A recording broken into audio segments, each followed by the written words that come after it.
Introduction to the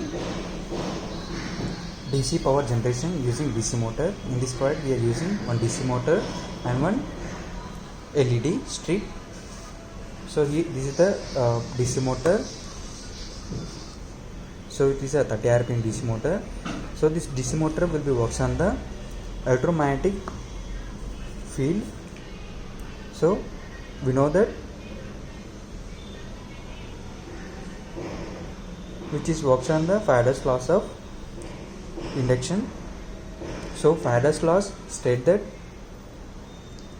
the changing of a magnetic flux to a conductor, it produces a electromotive force. So that electromotive force is directly proportional to the induced EMF, which means the rate of change of flux is directly proportional to the electromotive force. So Faraday's law state that, but the Lenz's law is said that the change of flux is opposes the induced EMF due to change of current. So I will show you the Lenz's laws. So now Faraday's law states that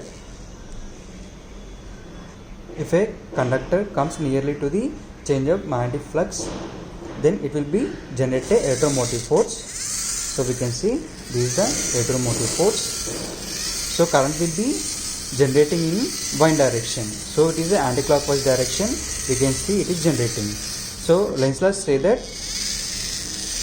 if